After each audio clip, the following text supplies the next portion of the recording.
We're talking today for the devotional about the Sermon on the Mount. Jesus is talking to his disciples up on the mountainside. And the first part of chapter 5 is the Beatitudes, which we've talked about before.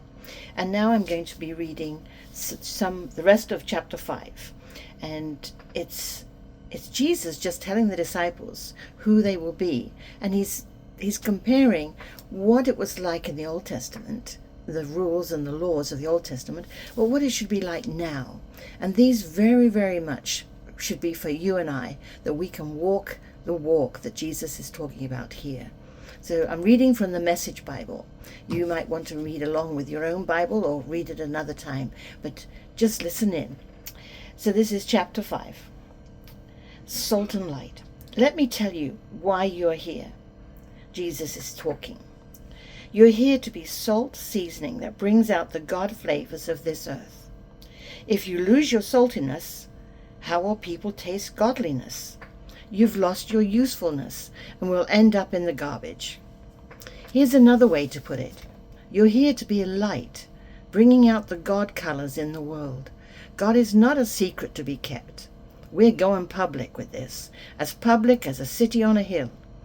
If I make you light bearers, you don't think I'm going to hide you under a bucket, do you? I'm putting you on a light stand. Now that I've put you there on a hilltop, on a light stand, shine. Keep open house. Be generous with your lives. Be opening up to others.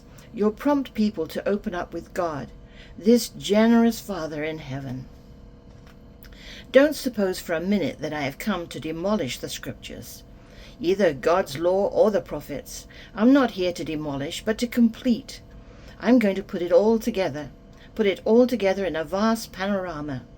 God's law is more real and lasting than the stars in the sky and the ground at your feet. Long after stars burn out and earth wears out, God's law will be alive and working. Trivialize even the smallest item in God's law, and you will only have trivialized yourself. But take it seriously, show the way for others, and you will find honor in the kingdom. Unless you do far better than the Pharisees in the matters of right living, you won't know the first thing about entering the kingdom. You're familiar with the command to the ancients, do not murder. I'm telling you that anyone who is so much as angry with a brother or sister is guilty of murder. Carelessly call a brother idiot, and you just might find yourself hauled into court. Thoughtlessly yell stupid at a sister, and you're on the brink of hellfire. The simple moral fact is that words kill. This is how I want you to conduct yourself in these matters. If you enter your place of worship and about to make an offering, you suddenly remember a grudge a friend has against you, abandon your offering, leave immediately and go to this friend and make things right. Then and only then come back and work things out with God. Or say you're out on the street and an old enemy accosts you. Don't lose a minute. Make the first move. Make things right with him. After all, if you leave the first move to him, knowing his track record, you're likely to end up in court, maybe even jail. If that happens, you won't get out without a stiff fine. You know the next commandment pretty well, too. Don't go to bed with another's spouse.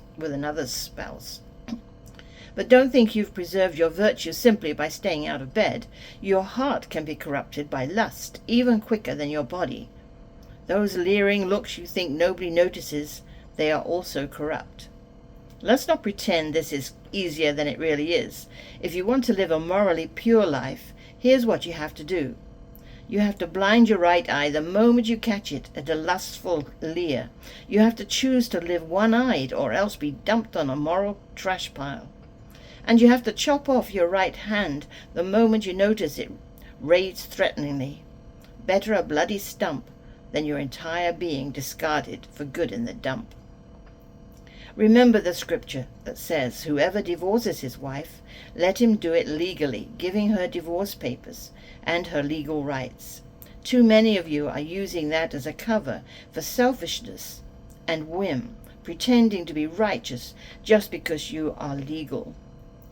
Please, no more pretending. If you divorce your wife, you're responsible for making her an adulteress, unless she's already made herself that by sexual promiscuity. And if you marry such a divorced adulteress, you're automatically an adulterer yourself. You can't use legal cover to mask a moral failure. And don't say anything you don't mean. This counsel is embedded deep in our traditions. You only make things worse when you lay down a smokescreen of pious talk saying, "I'll pray for you," and never doing it, or saying, "God be with you," but not meaning it. You don't make your words true by embellishing them with religious lace. In making your speech sound more religious, it becomes less true. Just say yes and no. And when you manipulate words to get your own way, you go wrong. Here's another old saying that deserves a second look. Eye for eye, tooth for tooth. Is that going to get us anywhere? Here's what I propose. Don't hit back at all.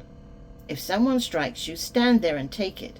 If someone drags you into court and sues for the shirt off your back, gift wrap your best coat and make a present of it.